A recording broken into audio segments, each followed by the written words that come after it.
In part 2 of Parallel World Pharmacy, we follow Pharma, a world builder with the power to create and destroy any substance and cure all kinds of diseases. As a kid, he opens a new pharmacy in the kingdom, expecting great success after its opening. However, it faces challenges as traditional pharmacies run by townspeople and royals' personal doctors dominate the market. Pharma realizes that people are intimidated to enter his store due to his imperial seal, and fear of being punished for treating a nobleman poorly. After interviewing 100 people, Pharma finds that they also lack proper clothes to enter his establishment. Luckily, his friend Charlotte returns to help save the business. One of his regular clients, Mr. Jim, brings some hope.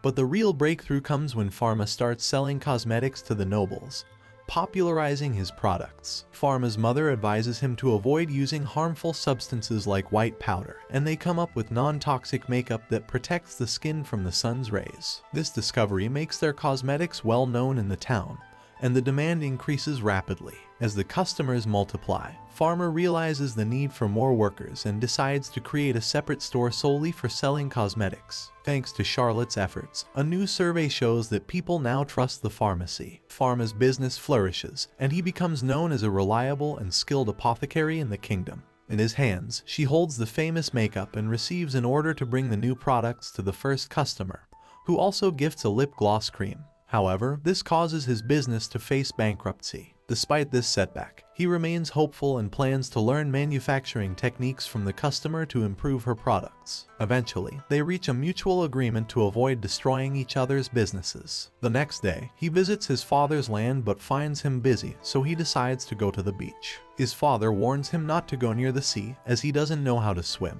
Despite his warning, he joins his sister in making a sandcastle. The memory of his past life, where he promised his sister to swim together but couldn't fulfill it due to his sister's illness, makes him sad. Suddenly, his sister, Blanche, starts drowning in the sea. Instinctively, the holy mark on his hand glows, activating a mysterious power. The MBA tries to understand the power, but it seems to disintegrate the water rather than moving it, which is deemed impossible. Nonetheless, he manages to save his sister, reflecting on the potential dangers of his newfound power. Later, the priests learn about the incident and consider him a heretic. They aim to find and eliminate him. Meanwhile, at his pharmacy, he notices a surge in customers but also observes suspicious individuals. A horse-drawn carriage crashes into his store, causing chaos. His father warns him to be cautious, and he finds some helpful clients cleaning up the mess. In the midst of this, a distressed woman arrives, seeking help for her unconscious father. Those people assure him that he shouldn't worry and that the servant Cedric will stay with them at the pharmacy, so he departs calmly.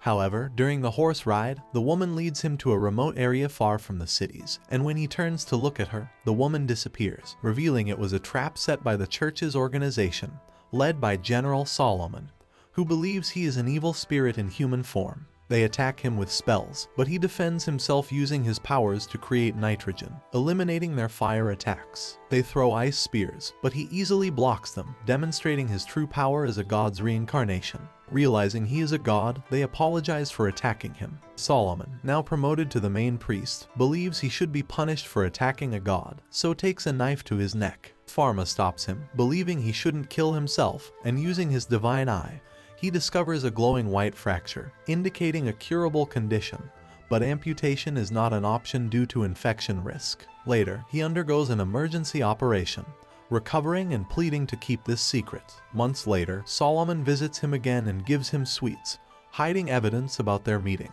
He lends him the magic wand, recognizing him as the chosen one, but the protagonist can't control it like gods from another world. He receives a talisman to conceal his divine powers, finally having a shadow with normal people. Later, he learns that doubt stores can't sell their same medicines due to the pharmacist's union ban.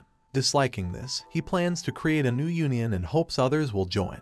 Now, we follow Pierre, a fearful man whose daughter needs treatment. The following morning, he attends the pharmacists' guild meeting, where their leader, Veron, seethes with anger towards Pharma due to its resounding success in selling drugs at such unbeatable prices that they outcompete all others. Despite numerous attempts to undermine Pharma, their plans have backfired, leaving Veron with a burning desire to destroy it. Consequently, he issues a stern warning, threatening to expel any guild member associated with Pharma and revoke their licenses. Seeking help for his daughter, He visits a local establishment that seems to belong to a bygone era, where he encounters Pharma willing to treat her. Knowing the risks of accepting outside assistance from his union, he decides to take the chance, realizing that it might be the best decision he has ever made.